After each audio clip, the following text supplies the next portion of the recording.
दोस्तों, मैं राजेश सिंह, साईं कृपा लॉ एकेडमी। यह संस्था रायपुर में स्थित है। हमने इसके पहले 3 वीडियो बनाया था।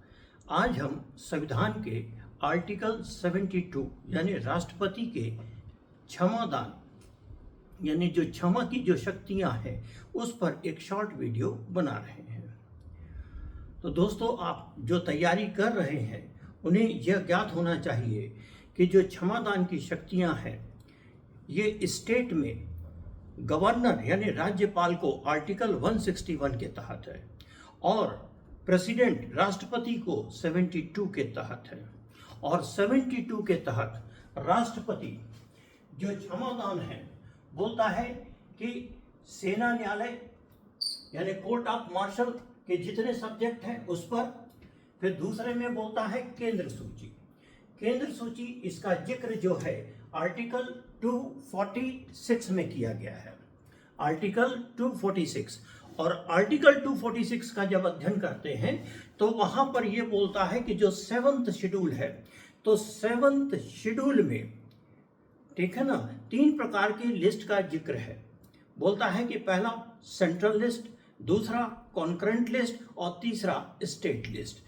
तो राष्ट्रपति को पहला बोलता है कि सेना न्यायालय, तो सेना न्यायालय के समस्त मामले में सभी दंडादेशों पर उसे बोलता है कि क्षमा करने का अधिकार होता है और राष्ट्रपति सेना प्रमुख भी होता है। सेकंड पॉइंट में आता है कि 246 के अंतर्गत ऐसे सब्जेक्ट जो कि सेंट्रल लिस्ट से संबंधित है उसमें राष्ट्रपति क्षमा कर सकता है। तो इसका मतलब है कि राज्य सूची पर क्षमा करने का जो बात आती है वो केवल राज्यपाल को है, यानी राज्य सूची पर राष्ट्रपति क्षमा नहीं करता है। तीसरा पॉइंट आता है मृत्युदंड। तो मृत्युदंड में वो बोलता है कि भारत की टेरिटरी के अंदर, चाहे वो स्टेट से संबंधित हो या सेंट्रल से संबंधित हो, जैसे कि सीबीआई कोर्ट ने किसी को मृत्युदंड दिया है या डिस्ट्रिक्ट कोर्ट ने मृत्युदंड दिया है, तो बोलता है कि मृत्युदंड पर राष्ट्रपति को अनन्य अधिकार है कि वह क्षमा कर सकता है। तो ये 3 सब्जेक्ट आते हैं जिसमें राष्ट्रपति को क्षमा करने का अधिकार होता है। अब इसमें पॉइंट ये आता है कि जो क्षमादान है वो कैसे किया जाएगा। तो हमें एक केस को ये ध्यान रखना होगा। एक केस है मारूराम वर्सेस यूनियन ऑफ इंडिया 1983। इसमें यह बोला है कि जो आर्टिकल 74 है तो उसमें आर्टिकल 74 के अनुसार राष्ट्रपति मंत्रिमंडल की सलाह से कार्य करता है। तो इसका मतलब है क्षमादान से पहले मंत्रिमंडल का विचार विमर्श और उसकी राय भी मैंडेटरी होगी। ये मनमाना अधिकार नहीं है, ठीक है ना। तो मंत्रिमंडल की सलाह पर यह कार्य किया जाता है। यह मारूराम वर्सेस यूनियन ऑफ इंडिया में डिसाइड किया गया था। फिर उसने सेकंड पॉइंट में यह भी कहा कि जो क्षमादान है वो अनुग्रह है, अधिकार के रूप में प्रयोग नहीं होता है, यह मर्सी पिटीशन के रूप में आता है। क्षमादान का स्टेज कब प्रारंभ होगा, तो बोलता है कि जबकि सुप्रीम कोर्ट का अंतिम निर्णय आ जाए। इसका मतलब है कि पेंडिंग मामलों में, यानी डीजे से आप हाई कोर्ट जा रहे हैं, हाई कोर्ट से सुप्रीम कोर्ट जा रहे हैं, तो जब यह मामला पेंडिंग है तो पेंडिंग अवस्था में क्षमादान का जो आवेदन है वो इंटरटेन नहीं होता है। क्षमादान एक अंतिम निर्णय के रूप में आता है। अंतिम निर्णय का मतलब सुप्रीम कोर्ट के अंतिम निर्णय के पश्चात। अब यहां पर एक केस आता है Kehar Singh versus union of India. ये राजीव गांधी हत्याकांड, इसके बारे में आपको जानकारी होगी। अब इसमें सुप्रीम कोर्ट ने यह कहा कि अगर जो क्षमादान है वो एक कॉन्स्टिट्यूशनल स्थिति है और उस कॉन्स्टिट्यूशनल स्थिति का प्रयोग राष्ट्रपति करता है और राष्ट्रपति के उस उपयोग किए जाने से व्यक्ति को निर्दोषता की श्रेणी में ला देता है, यानी यह माना जाता है उसने कभी अपराध किया ही नहीं है, लेकिन इससे सुप्रीम कोर्ट का जजमेंट समाप्त नहीं होता है, वो यथावत बना रहता है।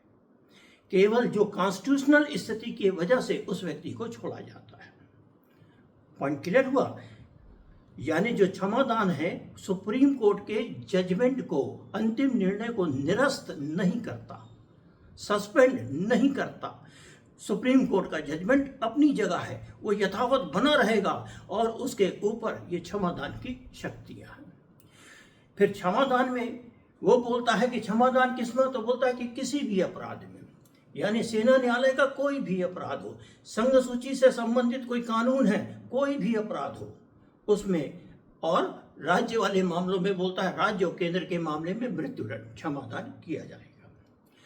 अब बोलता है कि इसमें जो शब्दों का प्रयोग किया गया है, तो पहला शब्द का जो प्रयोग किया गया है बोलता है सस्पेंशन। सस्पेंशन का मतलब होता है कि जो दंडादेश है उसको हम सस्पेंड कर देते हैं, यानी जब वो फाइल राष्ट्रपति के पास मूव होनी है, ठीक है ना, तो हम जो मृत्युदंड है, फांसी की सजा है, उस पर हम रोक लगा देते हैं, सजा को हम सस्पेंड कर देते हैं और राष्ट्रपति को विचार का समय मिलता है, यानी तब तक सजा एग्जीक्यूट नहीं होगी। तो इस प्रक्रिया को हम सस्पेंशन कहते हैं।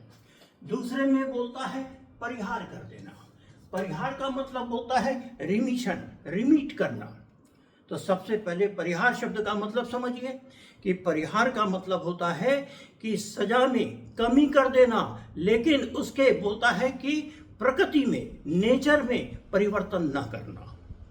जैसे कि किसी व्यक्ति को 6 माह का कठोर कारावास दिया है और उसे राष्ट्रपति ने 3 माह का कठोर कारावास कर दिया, यानी जो रिगरस इम्प्रिजमेंट है वो वैसा ही बना है, केवल अवधि कम हुई है, तो ये रिमिशन कहलाएगा।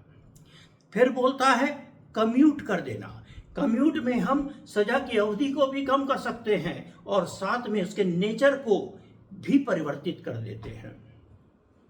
फॉर एग्जाम्पल, हमने 6 माह का कठोर कारावास दिया था और हमने उसे कम करके 3 माह का साधारण कारावास कर दिया, सिंपल इम्प्रिजमेंट, या 6 माह के कठोर कारावास को 6 माह का सिंपल कारावास कर दिया, यानी हमने प्रकृति को चेंज किया। तो जब हम प्रकृति को चेंज करते हैं तो वो कम्यूट कहलाता है, ठीक है ना, लघुकरण। फिर उसके बाद नेक्स्ट शब्द आता है प्रविलंबन, यानी रिप्राइव। रिप्राइव का मतलब होता है डिले करना, फाइल को डिले करना, ठीक है ना, यानी जब तक राष्ट्रपति अंतिम निर्णय नहीं रहता है हम एग्जीक्यूशन को डिले करते रहते हैं। तो वो डिले का जो प्रक्रिया होता है उसे हम प्रविलंबन, विराम कहते हैं। प्रविलंबन, रिप्राइव कहते हैं, रिप्राइव। फिर अंतिम शब्द आता है विराम। विराम को कहते हैं रिस्पाइट। रिस्पाइट यानी विशेष कारण से सजा में परिवर्तन करना। अब यहां पे देखिए, खास बात ध्यान रखिए, विशेष कारणों से सजा में परिवर्तन करना। इसका यह मतलब है कि देखिए, पूर्व अगर ओल्ड सीआरपीसी में जाएंगे तो यह प्रक्रिया 416 सीआरपीसी में दी है, और न्यू में जाते हैं तो न्यू बीएनएसएस में 436 बीएनएसएस में यह प्रक्रिया दी है। जैसे कि राजीव हत्याकांड में नलिनी को फांसी की सजा हुई थी, लेकिन वह जब जेल में थी तो प्रेग्नेंट हो गई थी, तो उसमें राष्ट्रपति जी का यह कहना कि उस बच्चे ने तो कोई अपराध किया ही नहीं है, ठीक है ना। तो 456 जो आपका बीएनएसएस है उसमें यह कहता है कि अगर फांसी की सजा किसी स्त्री को हुई है और वो प्रेग्नेंट है तो ऐसी स्थिति में हम उस सजा को परिवर्तित कर देंगे और आजीवन कारावास की सजा देंगे, और ये मैंडेटरी है, शेल है, ठीक है ना। तो ऐसी स्थिति को हम क्या कहते हैं, विराम, सजा को विराम देना, यानी रिस्पाइट करना, ठीक है ना, रिस्पाइट, विराम करना। इसमें अब आखिरी प्रश्न ये बनता है कि क्या सुप्रीम कोर्ट जो राष्ट्रपति ने जो सजा दी है क्या उसका रिव्यू कर सकता है, न्यायिक पुनर्विलोकन किया जा सकता है? सामान्य आंसर देखिए नो आता है, लेकिन एक केस है इप्रू वर्सेस आंध्र प्रदेश राज्य 2006 सुप्रीम कोर्ट। इसमें बोला कि यदि जजमेंट बोलता है कि अगर बोलता है कि राष्ट्रपति जो है अगर यह निर्णय मंत्रिमंडल की सलाह से नहीं करते हैं, मनमाने तौर से करते हैं, राजनीतिक तौर से करते हैं, युक्त नहीं है, मनमाना है, ठीक है ना, और देखने से ही वो बोलता है कि विधिपूर्ण नहीं है, तब ऐसी स्थिति में सुप्रीम कोर्ट क्षमादान पे दखल देगा, यानी न्यायिक पुनर्विलोकन होगा। पॉइंट क्लियर हुआ। सामान्य स्थिति में न्यायिक पुनर्विलोकन नहीं होता है, लेकिन अपवादिक कारण है तो उसमें न्यायिक रिव्यू बोलता है, जुडिशियल रिव्यू, न्यायिक पुनर्विलोकन किया जा सकता है। ठीक, और इसी प्रकार 161 में राज्यपाल को पावर है, लेकिन वो किसमें है? राज्य के विषय में, सब्जेक्ट टू स्टेट लिस्ट। अब राज्यपाल को मृत्युदंड पर क्या अधिकार है? तो बोलता है कि मृत्युदंड पे राज्यपाल मृत्युदंड में क्षमादान नहीं कर सकता, लेकिन मृत्युदंड में 3 काम कर सकता है।